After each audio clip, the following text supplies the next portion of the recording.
My real name or? Obsession.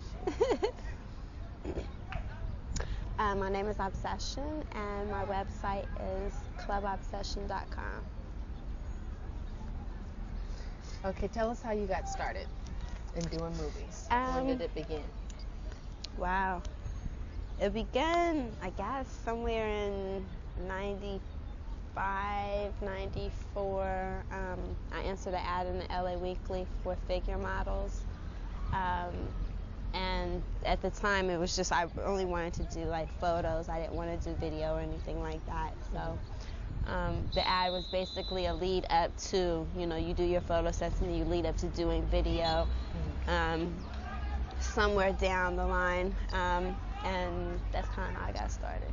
Someone just asked you, and what made you make that decision? Well, no, I was just like looking through the LA Weekly, and I seen the ad, and I was like, nude modeling sound kind of hot. I was interested, curious, and at the time needed money, so I called up the number, and from there, it went into the photos. And it led into porn. How did you make that decision into transitioning into porn? Is it something that you've always wanted to do, or? No. I mean, I didn't grow up with like in a big city or anything like that. All my residents were like small country places.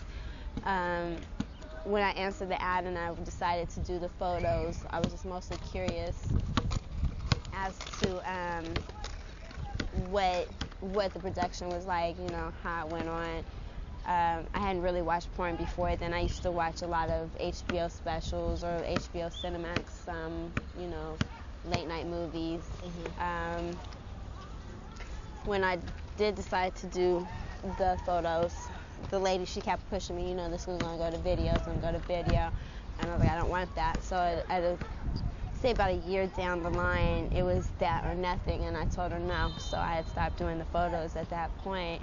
And I don't know, this is things that she was involved in. It just really didn't seem ethical as far as the porn industry went, as far as what I had my imagination, set on what it would be like.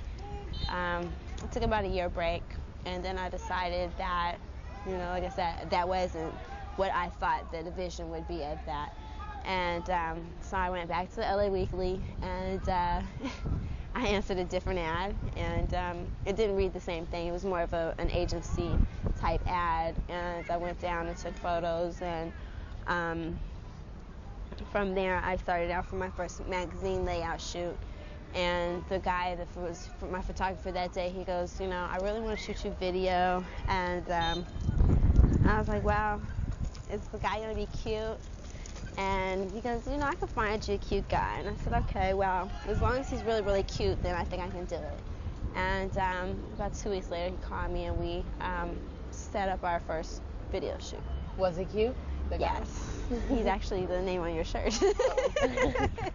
Mr. Marcus. Mr. Marcus, yes. Your first guy. Very, very handsome.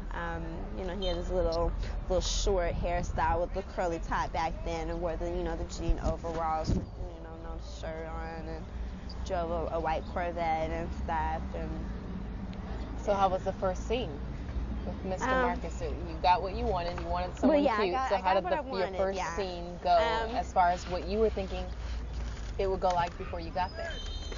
I thought that it would be a little different. It wasn't bad, but what did you think it would be like? I don't know. I mean, even when I started doing video, I was still doing missionary at home.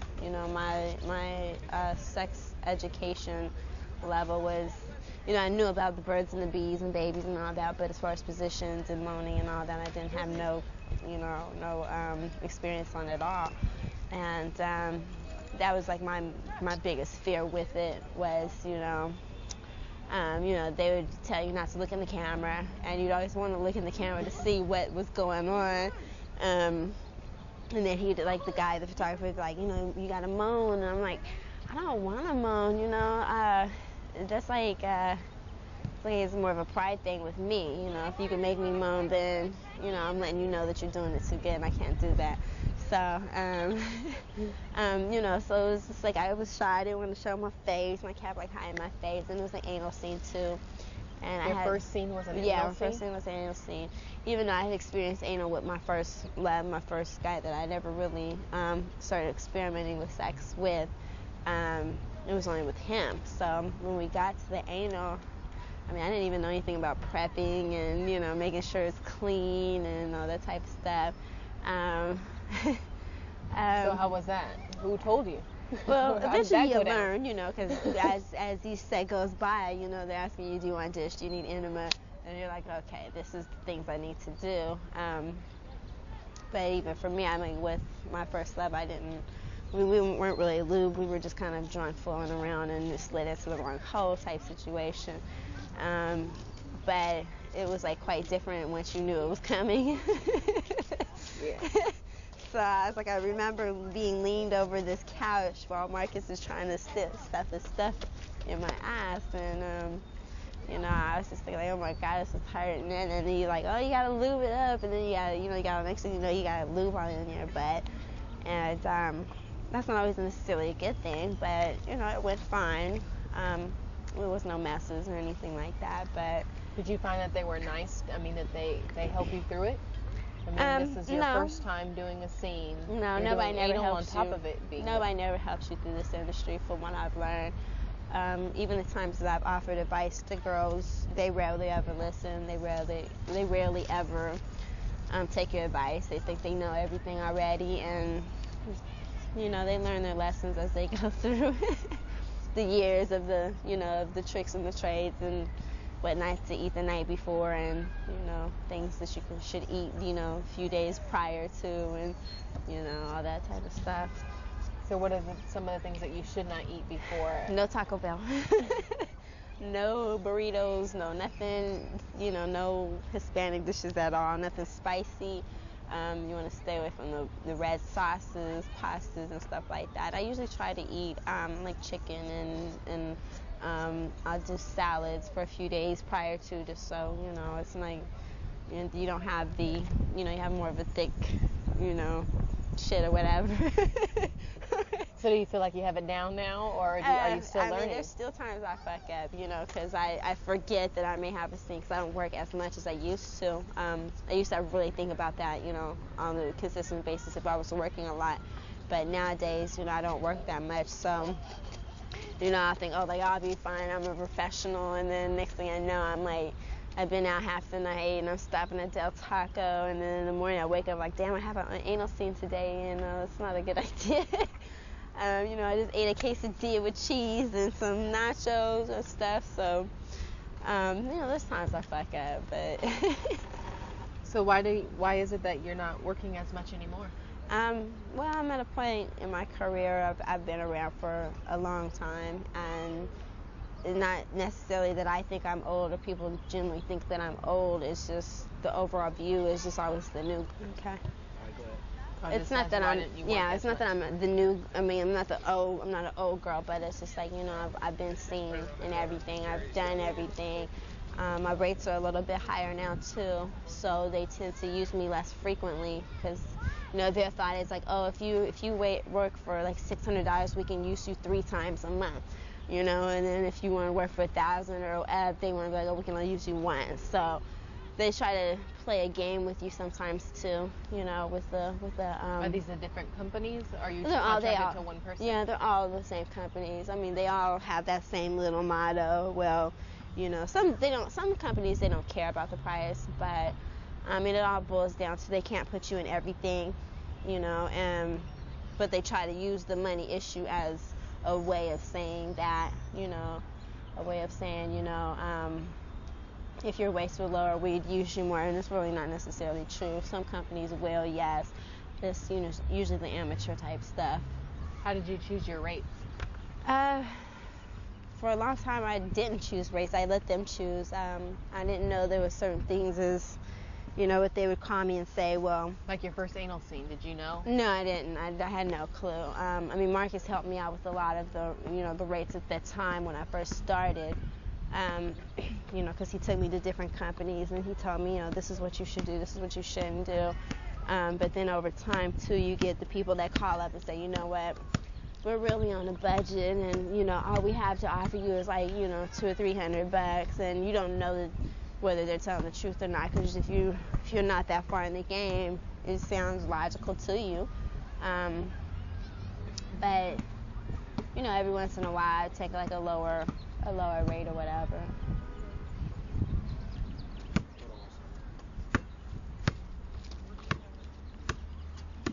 Just stop bouncing the damn basketball.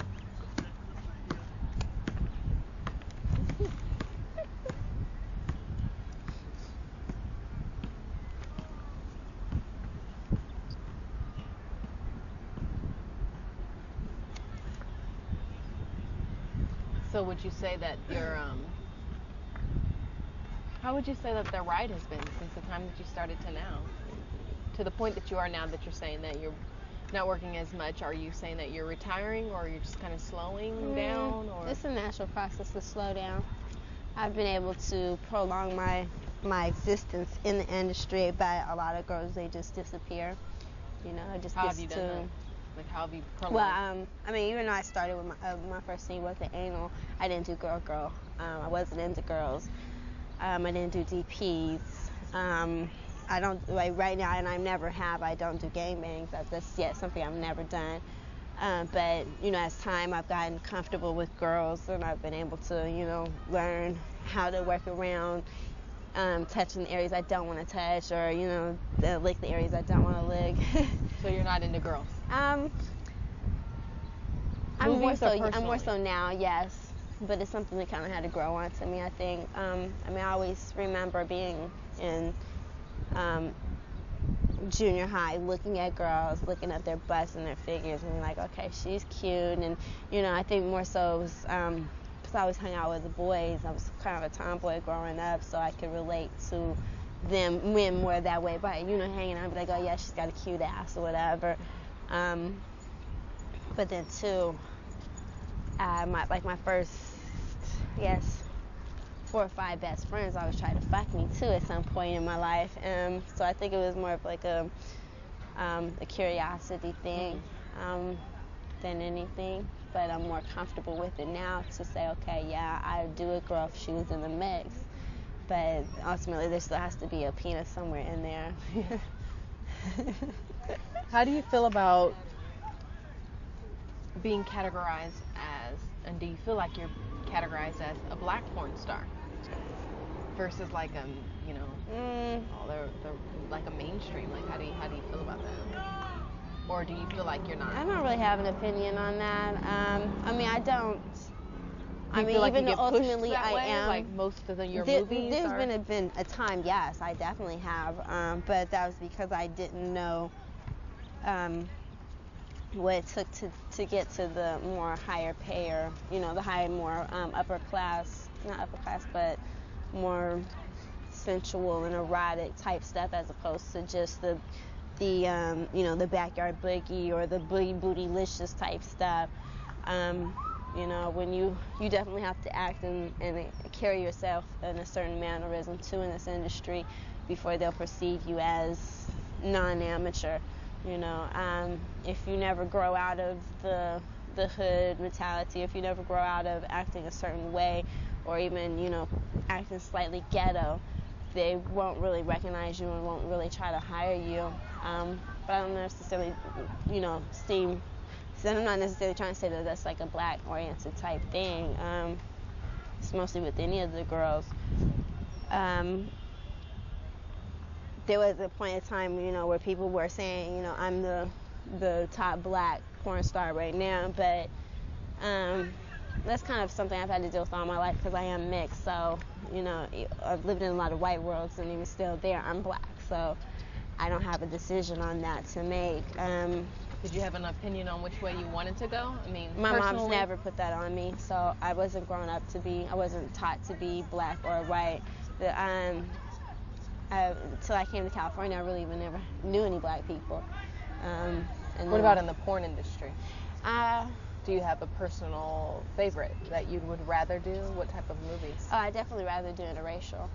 They pay better. You don't have, they're not trying to fuck you to death.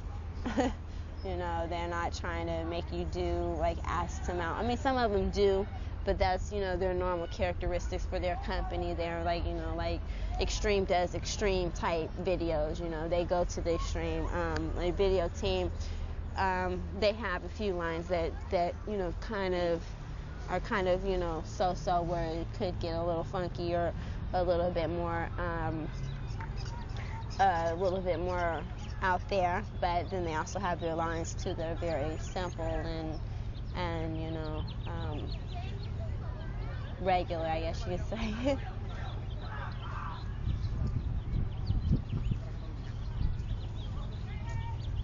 Do you have any desire to like start directing movies? I mean, seeing how you're slowing up in front of the camera, do you have any desires to work behind the camera, knowing the industry? It's something that's kind of pushed to us in this industry because you go through levels. I mean, mostly the men, they definitely go through levels because they go through from being a performer to actually being a director and producer and having their own line. It's very rare for the black girl in this industry to actually have that. There's been one or two, but it's not something that they give us a chance to do. It's not something that they give us the knowledge to do and the financial backing to do either. But even still, it's still kind of a process too for the females because we either start out being strippers and then go to porn stars to make more money stripping, or we start out being porn stars and then go to stripping because we have a name from the porn star, you know, vision that we made, or a lot of girls just go back to regular jobs. I've tried that, and there's been a lot of problems with that. Is that something you're thinking about right now? I've always kept a job in and out through my whole career. Like what type of work do you do? Mostly clerical. Mostly clerical. I've tried to get into some other little industries. I'm really good at working with my hands and stuff like that, but ultimately I tend to find there's more problems with that because people see me, you know, out in an office job. I can be in clothes and nobody will ever see me unless it's within the company, and if they're looking at me at home, then they're probably not going to bust me out. As opposed to a customer coming in and saying, yeah, aren't you so-and-so? I've been coming in here for, you know, a month looking at you to know if you're so-and-so. I've been thinking about doing some production thing, and even with like my website and stuff, I have a little, it's not a skit, but it's something I've been kind of working on just to make it a little bit more interesting for my website and, you know, have some humor to it. So that's lost my train of thought.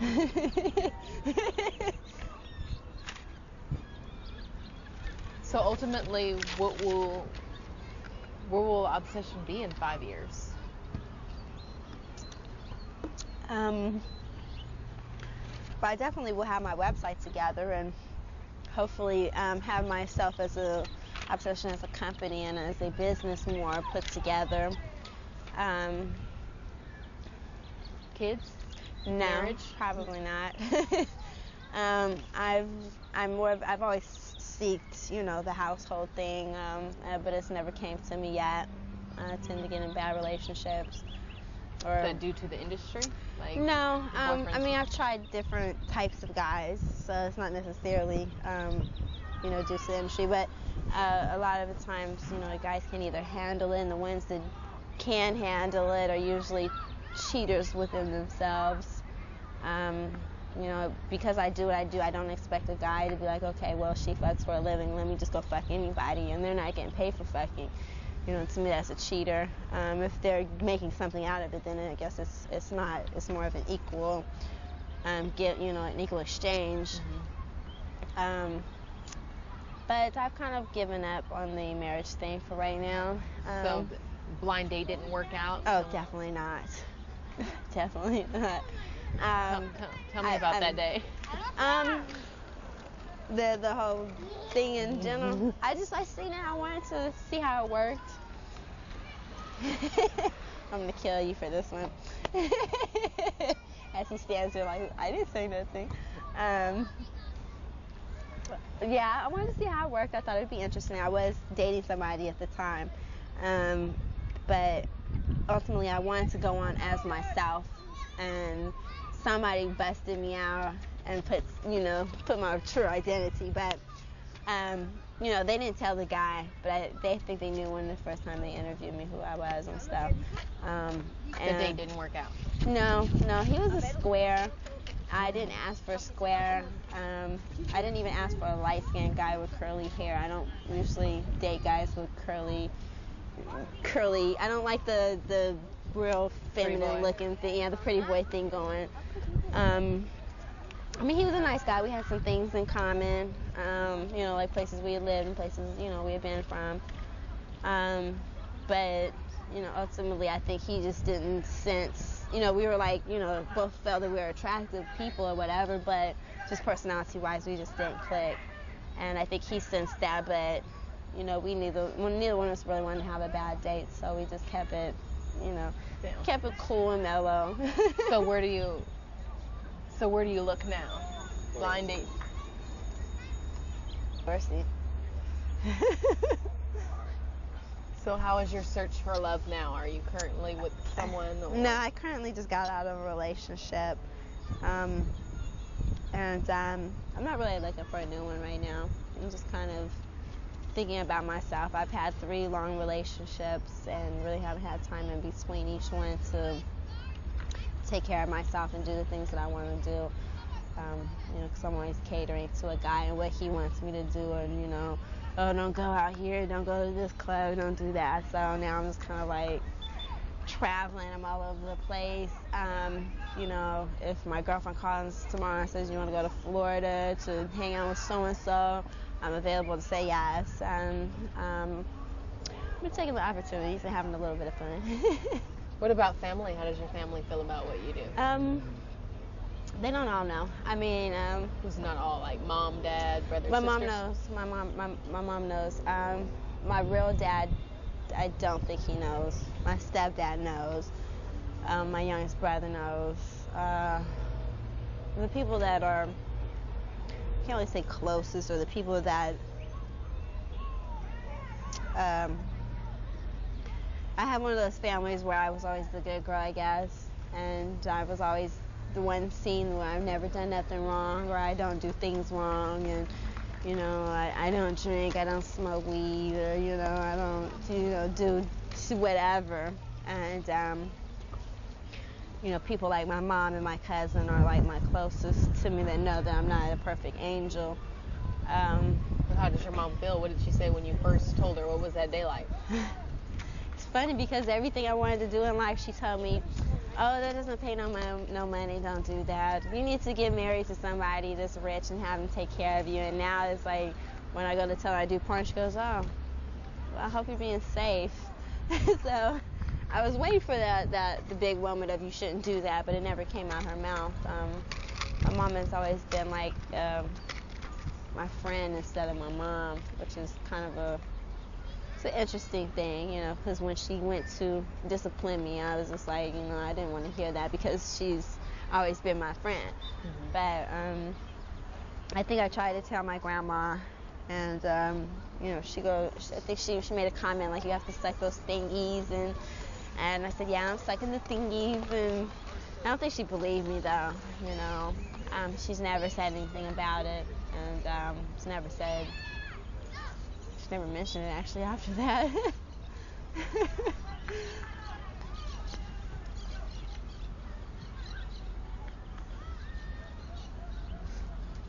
So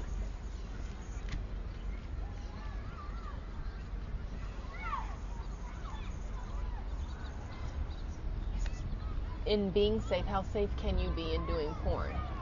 Like when your mom said, as long as you're being safe. We've talked to a lot of some of the different stars that have said that STDs have been a problem in their life. Yeah. Or how has that affected you? The STD thing really hasn't affected me like that. My biggest issue is most women could relate to this as opposed to men, but like yeast infections, bacteria infections, because, and I'm very funny about that now as I've been through, my life. I get on sets, and one rule now most people should know is like you never eat the food on sets because people come from finger banging the girl or stroking their dick, and the first thing they want to do is go and pick up a chick at the bowl or pick up a sandwich, and you're like, you haven't washed your hands, so I'm always kind of like a wash your hands type person. I tell the guys now, I'm like, no fingers in my pussy. I don't kiss. I don't kiss because that's one thing that I say for my relationships, because I do so much. You don't kiss in your movies? No, I won't kiss in my movies. I don't do, sex once the scene is over. I don't get in the shower with the guy and fucking. There's certain precautions. The STD thing, I haven't had an STD in almost 10 years, so that's not, I think that was just my own carelessness at the time. Being young and maybe being a little bit too promiscuous.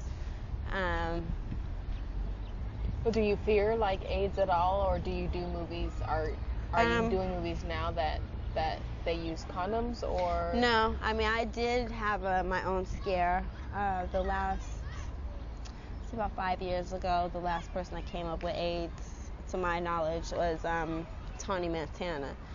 And that was kind of a freak instance because I got called to be a replacement girl for a girl that didn't show up. And when I showed up, because I got there so quickly, they bumped me to the scene ahead since the guy hadn't got there to work with me. So they bumped me to Tony Montana, and then I worked with him, and we had both had, recent tests cleared of negative, and then a month later, he came up positive. And I was seeing somebody in the industry at the time, and this whole time he had been negative. So when I got the news, that I needed to retest, it flipped me out because people at the time too, news spreads really quickly, and the testing center didn't really take the time to notify me first instead of notifying everybody. Oh wow! So I had friends in Michigan calling me. I had people, that weren't even in the state calling me that knew before I knew. And I was like, what the fuck are you talking about, So they, basically said, you need to come and retest. And I was flipping out, I got really depressed, and, I was upset. And my boyfriend at the time, because I said he was in the industry, he goes, I've been testing negative. You can't be positive. And so I was still, really upset. So I went back and retested, and I was still negative. So whatever the window he did, most people in this industry, they go to swingers parties. They go and they fuck everybody, and they don't really think about what they have, the things that their responsibilities is in doing this job also. So whatever he was doing was outside of, right. past me. But have you talked to him personally since you found out, or I did say hi to him once, but he didn't really say nothing to me. So, I wasn't mad, but it just really let me know at the time, the guys are very promiscuous, and it goes for the girls too. I've seen a lot of stuff over the years since that's happened that I had never really seen before, but I don't hang out and I don't go to swingers parties and stuff like that, so I wasn't seeing the people, as opposed to now I'm like, I'll go to the swingers club, and then I see, I'm seeing Joe Blow over here, and Sally Sue over there, and I'm like, oh, okay. I know who not to work with next month. Or but it's still kind of a like almost a roulette game, Right. How long did it take you to work after you found out? Again, or did that stop you? It took a while, and then I went kinda for a long time too. Went kinda for about 2 years, and it went to me working to me not working at all because they don't want to shoot condom. And slowly but surely I started, saying, okay, well, I work with this person, not condom, or I work with that person, not condom, but it's still who I sleep with today, may have it, and I go to set tomorrow, and or whatever, it's still, right. Still, Russian roulette. But you just have to play your own part and say, okay, you're going to be the safe one, I'm going to be the responsible one, and hope that everybody else is kind of too. Right. Do you think that drugs plays any part in the promiscuousness? It can be. I mean, and do you feel like since you've been in it, does it go hand in hand with this industry? Do you feel like it does? No, I mean, there's a lot of fucked up people in this industry, and this is like the only place that we can go and be ourselves no matter what. But there's different people, there's different levels of people. You have the people that do drugs and can handle their drugs and still know what they're doing while they're doing the drugs, and then you have the people that don't handle their drugs so well, and those are the ones that tend to forget who they slept with, or wake up the next morning and see condoms all over the place and don't know how many people they slept with. And it wasn't up until, say, about 5 years ago, I had never seen drugs on the set other than weed and alcohol. And then all of a sudden, it seems like, certain drugs are kind of making a comeback right now. I've noticed a lot of girls can't do scenes without taking ecstasy, or some girls do coke or whatever. How do you personally feel about their scenes when you're watching them? Do you notice a difference? I don't watch the scenes. You don't? I mean, like I said, up until 5 years ago, it was like the first time I ever seen a girl pass out on set from being too fucked up, and they just went ahead and shot her anyway, and just rolled her over and act like nothing happened, and I was like, that's very disrespectful. That bothered me. But then too, is like the girl knows what she's doing. Why did she not stop herself from getting out fucked up?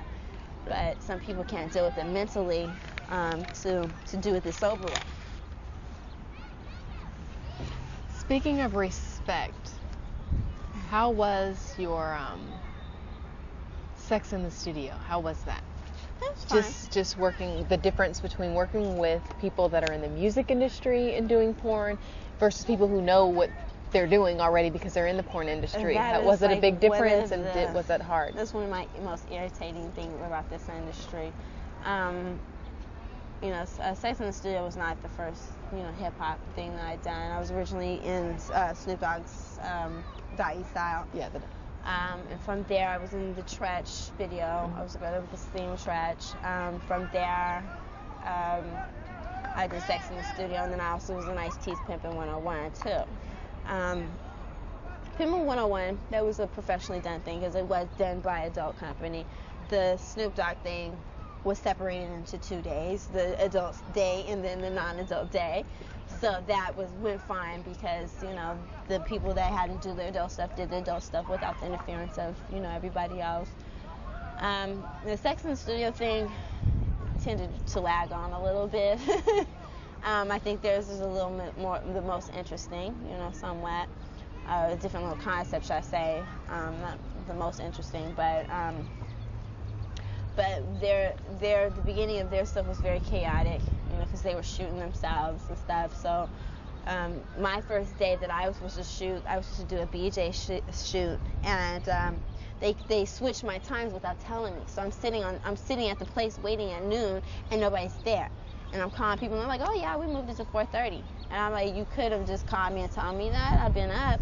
So I canceled out myself for the shoots for the day, altogether, because I had to work that night. And I was like, I can't overlap this. So I canceled out on them. But, they've gotten their shit together over time. But it's always very, very chaotic when you have people shooting that have no idea that they should not mix mainstream people with the adult people. Because it just turns into a mess. You've got people sneaking off to fuck the celebrities, and then you've got the celebrities that don't know how to be mature about the situation. Then you got people with alcohol and drinking and smoking weed, and then it turns into something totally different. And what should take maybe 8 hours is now turned into 16 hours. So it can be kind of a problem. Do you sometimes not want to do a scene or not want to do a project when you're there? Very rarely. I mean, if I know that I'm doing that, I kind of prep myself mentally for it. There's days that I wake up and say, I really don't want to go get fucked in the ass. I really don't feel like going to see so-and-so. But, it's a part of your job. It's like everybody else that wakes up in the morning and say, I really don't feel like going and answering those phones today. Or I don't feel like working on the car, but you still, you get up and you do it. Yeah, that's true. How about the money? How was it in the beginning and versus now? How did you handle it? It kind of still feels the same way in some ways, because then I wasn't really making, I was working 2 or 3 jobs at a time to make what I was making on one shoot. So, it felt good. But then now looking back in life and how far this industry has come as far as what they originally was offering to pay girls, as opposed to new girls coming in business are making almost double. You feel like, okay, well, I'm making a little bit more than they are now still, but now still less few. So it's just kind of a give and take thing. But when I started, I was 18, 19, and to be 18, 19 with thousands coming in your pocket a month, it's kind of hard to hold on to it, without wanting to go shopping and spend it, and, ride around in cars and, stay in hotels and eat wherever in nice restaurants and stuff like that. So I really tend to spoil myself when I was younger, but I took the things that I was never given in life already and just kind of elaborated on it and made it more, what am I trying to say? I was able to see more of different things I hadn't been able to see before, should I say.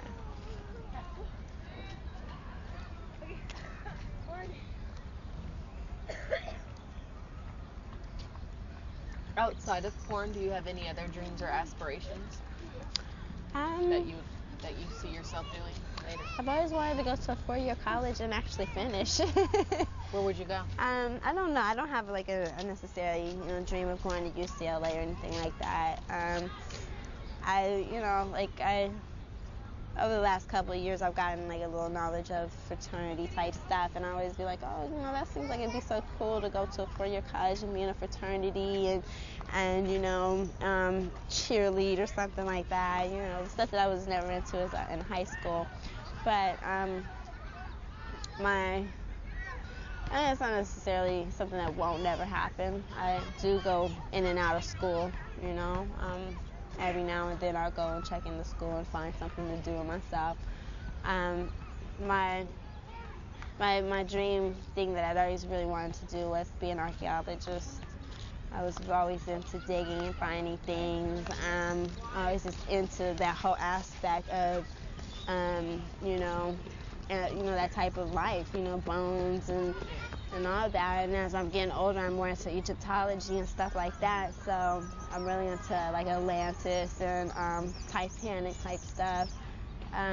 So I watch a lot of Discovery Channel and a lot of science and Sci-Fi Channel, stuff like that. And I just recently actually went to find the major colleges in California that offer archaeology and Egyptology, and they are having to be 4-year colleges. Are they around here?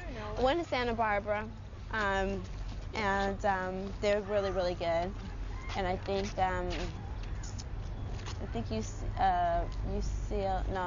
either Santa Monica or UCLA or something like that also has one really good. I think it's UCLA that has a really good program too. And so I don't know. We'll see. It's a very, very long course for that. And I don't like to travel, so I don't like to fly more than 5 hours, so I don't know if I'd ever make it to Egypt to actually finish my career in that, but they're finding stuff around here. Yeah. I'll be in the laboratory pit. Yeah. Be over there in the mud and yak. Have you lost any friends doing porn? I never had friends from the beginning. You don't have any friends? I never had any friends. I don't have friends now that I didn't have friends before. Most of my friends now are friends that I've acquired over the last 7 years. I only went to high school here, so my high school friends, I didn't see them out of high school. I didn't make I didn't make no friends in like any of my jobs or anything like that. So, yeah, so it had no effect on that. How much time do we have?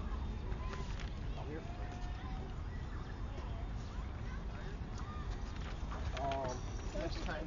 Okay. Do you ever get asked why do you do porn acting and not mainstream? Yeah. I mean, it's not necessarily an ask. I get, why don't you do mainstream, or why haven't you pursued that career? And it's just not that easy to get into. I have before I started. We can go shoot in front of a church. Oh, I don't know. As long as we're not in it. All right.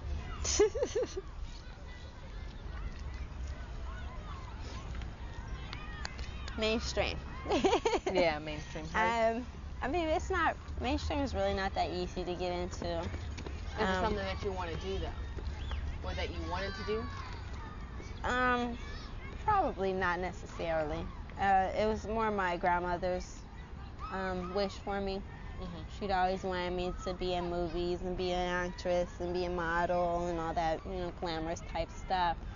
And I was like, I have a decent look for that. So I did try to do that before the adult industry, but I go to agencies and they'd be like, oh, well, we need, $500 for this and we need $500 for that, and then we'll take you on auditions, and then, the auditions, I started doing like music videos, but like a lot of the companies wouldn't tell you, you can make $500 to $1,000, we'll put you as an extra and give you $100, and stuff like that. So it was definitely not as easy as porn to get into. But, in some ways the porn has helped me in mainstream too. Yeah, I was going to ask you, do you feel like porn has ruined it or helped you? I mean, it was really never anything from the beginning, so it kind of helped me. I've had people find me to hire me for, an image, but then too, a lot of times I get jobs that want me to be who I am, and I don't necessarily want to always be that, they either want to kill us or kill us off early in the movie, or not give us any speaking roles, or make us look like extra trashy, or stuff like that. So I tend to like screen fully on what they want me to do and stuff like that. Let's talk about the AVNs. How many times have you been, and what have you won any awards? I was voted for, oh God, what year was that? 2003. I was voted for, I was nominated as one of the female performers of the year last year. Okay. For, I guess that'd be 2002. I don't know if we do it, we have them in January, so I guess that was for 2003. So I guess it'd be for 2002 I was nominated. Didn't win. Do you feel you should have? Yeah, but there hasn't been a black girl yet that's won that title. So just to be nominated within itself was a big deal. Then too, normally not that many nominees, and then I think the year that I was nominated, it was like 16 girls. So I was kind of running against a lot of girls, but their whole thing is like, they take off the votes that they get on their website, and it's not true. They let who's winning by who's paid them the most, kind of silly bob. So did you go this year? Yeah, I went. Yeah. I didn't. I spent most of the time in my room because I just wasn't feeling well. But after, I think I've been to the last 5 or 6, and it starts to wear you down. I would like to go once where I'm not working. Every year I'm working. Every year I'm tired by the end of the day. I don't feel like going to no clubs, no parties. I don't feel like seeing people. I don't feel like smiling anymore. I just want to be a total bitch. But you still have to put on your smile and go out and have people tug on you here and there, and it's fun. But it's just after a few days, it's just like enough. Was it crazy this year for you, or you made it? This year, because I was sick, I was able to hibernate in March, which tends to it pushed a lot of people out of the actual AVN Awards show because a lot of the talent couldn't even get tickets. So, really? You know, they were just catering to the mainstream side of it.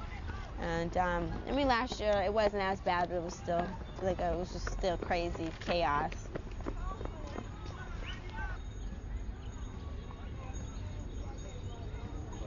Just a sentence for me. At the age of 12, I wanted to become a. Around that age. At the age of 12, I wanted to be an archaeologist. Yeah.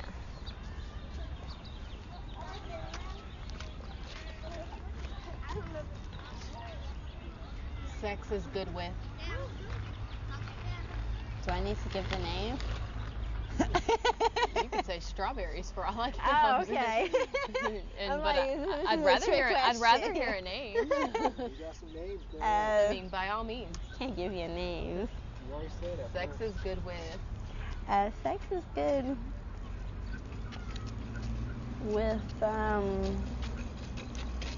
with me on top. Should we do that again? Oops.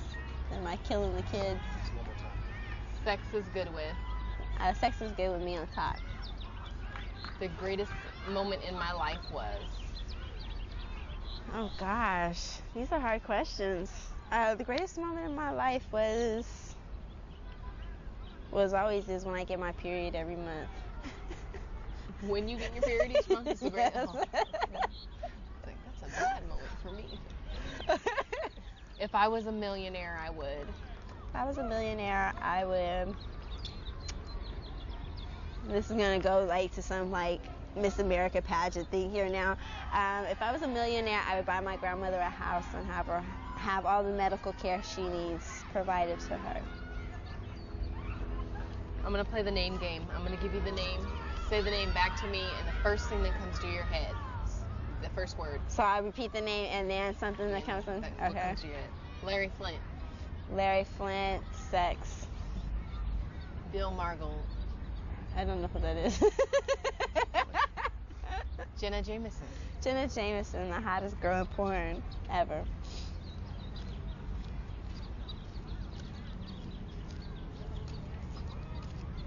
Rob Black. Rob Black. Extreme. Howard Stern. Howard Stern. Asshole. Tracy Lords. Tracy Lords. Deep Throat. John Holmes. John Holmes. I think of Boogie Nights and I think he has AIDS. Tested positive. Paris Hilton. Paris Hilton. The Hilton daughter. She's the. What do you think of her? I have to think because one of my closest friends loves her, so I'm thinking of that, of my best friend like wanting to do her. Okay. Ron Jeremy. Ron Jeremy, rap star. He had a hip hop rap song at one point. Max Hardcore. Max Hardcore. I think of little girls with little lacy socks and high heels and pigtails. And who do you see is the next big female star on the rise? Black or white? Well, seeing how it seems like it's segregated, you could say both if you want. The next big porn star on the rise. That you feel? Still me. Every year is a different corner that I turn. That's a different stat. All right, two more. Give us your thoughts on Digital Underground. Hush your mouth. I will not discuss that today. I've talked about them enough. Why not? Digital Underground as a crew is they're good folks. Everyone in there? Yes, they're all good folks. All of them? Yes, they're all good folks. Nothing bad to say about any of them? No, not as people and the work that they do, no. What about personally? Personally, that's a whole other situation. Alright, what's the difference, to you, the difference between internet porn and like home video? Because I mean, you do both. I mean, you're on internet sites. The difference between the internet and stuff, it's really no difference. I mean, you have the same rates that you charge. You go through the same process. You know, it's just you may be slower on the internet than you are on home video. Download speed might be slower. And final, your thoughts on girls who are porn stars but work outside the industry, like escorts or? I don't have a thought about that. I think girls should get their money any way they can. You know, just learn everything you need to learn about escorting. You know, learn everything you need to know about porn. You can't. There's not a day that I'm still not learning something in either one of those sides.